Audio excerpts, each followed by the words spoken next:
She already had the dress picked out.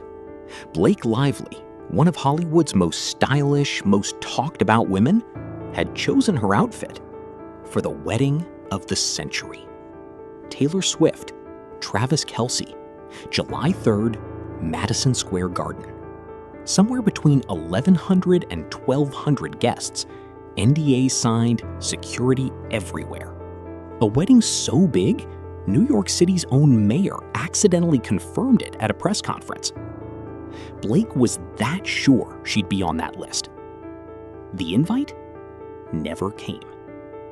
And that one detail, a dress hanging in a closet for a wedding she wasn't invited to, tells you almost everything you need to know about where one of Hollywood's most beloved friendships stands today.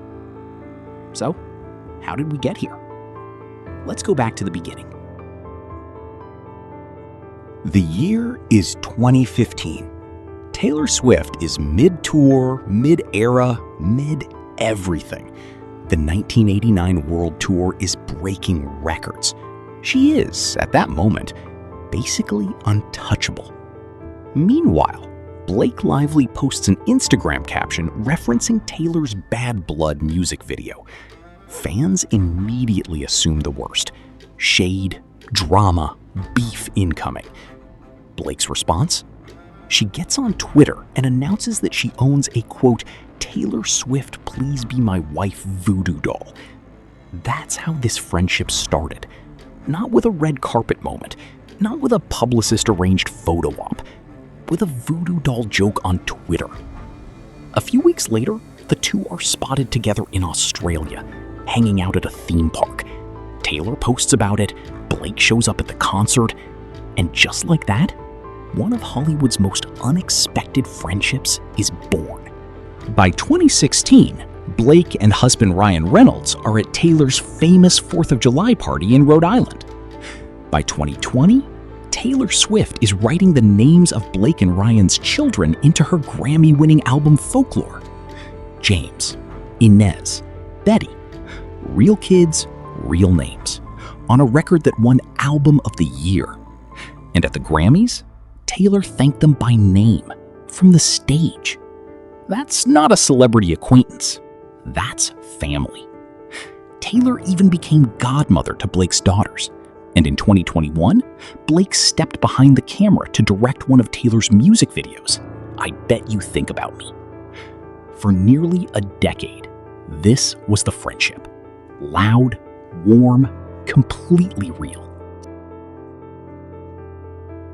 Then came It Ends With Us. In late 2024, Blake Lively filed a complaint against her co-star and director, Justin Baldoni. Sexual harassment, a coordinated smear campaign. The legal saga that followed was messy, loud, and very, very public. And somewhere in the middle of all that chaos, Taylor Swift's name showed up. Baldoni's legal team filed a subpoena to depose Taylor. They claimed she was involved in behind-the-scenes conversations about the film's production. Taylor's team pushed back immediately, calling the subpoena a, quote, headline grab. They insisted she had never been on set and had nothing to do with how the movie was made. The subpoena was eventually withdrawn, but the damage was already done. Sources told TMZ that Taylor was frustrated, deeply frustrated. She felt she had been dragged into a fight that wasn't hers. And then, the legal documents were unsealed. Some of her private text messages became public. Here's what a source told Us Weekly, and this line really sticks. Having her texts out there made her feel exposed and kind of violated. Like something private suddenly wasn't hers anymore. Think about that for a second. Taylor Swift, who guards her private life with almost military precision, suddenly watching her personal conversations being picked through. In a courtroom, in the press. Now, here's something important to say clearly. None of this means Blake did anything wrong by Taylor. There is no reporting that suggests Blake deliberately exposed her or used her. What the sources point to is something simpler, and maybe sadder. Taylor felt like a pawn, like her friendship had become collateral damage in someone else's war. And that feeling created distance. By August 2025, People magazine reported it plainly. Taylor and Blake aren't speaking. No dramatic public fallout, no vague song lyrics for fans to decode, no subtweets, just silence. The kind of quiet that's somehow louder than any fight. Blake settled her lawsuit against Baldoni in May 2026. No monetary payment from Baldoni to Lively, which, according to The Hollywood Reporter, her legal team had actually been counting on. A complicated ending to a complicated saga. And almost immediately after the settlement, Blake started working on repairing things with Taylor.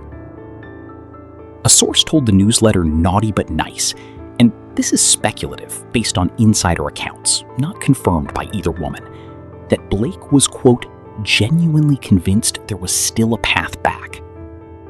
Now that the legal mess is over, the source said, she thinks the hardest part is behind her. And that's reportedly when she picked out the dress. She was that optimistic. Here's what Page 6 reported on June 22nd, 2026. There hasn't been an olive branch when it comes to their friendship, and Taylor hasn't extended a wedding invitation to Blake. No invite, no olive branch. The dress stays in the closet. Now, important to say this clearly. This is sourced reporting from Page 6 and TMZ, but neither Taylor nor Blake has publicly confirmed or denied it. No official statements. We're working with insider accounts here. Credible ones, but insider accounts nonetheless. What makes this even more interesting? Blake isn't the only one who didn't make the cut. According to TMZ, Miles Teller and his wife Kaylee Sperry Teller were also reportedly left off the guest list. Their story is different, but just as telling. When the Tellers lost their home in the 2025 Los Angeles wildfires, Taylor reportedly never reached out. That, an insider said, was the nail in the coffin. So here's the bigger picture. Taylor Swift's wedding guest list is not just a list of people she likes. It's a trust audit. A very expensive, very Madison Square Garden sized trust audit. And right now, Blake Lively, godmother to her children, director of her music video, her person for nearly a decade, apparently hasn't passed it. The wedding is reportedly on July 3rd, 10 days from now. If Blake isn't on that guest list, and current reporting strongly suggests she isn't, then the moment that door closes at Madison Square Garden, it becomes something.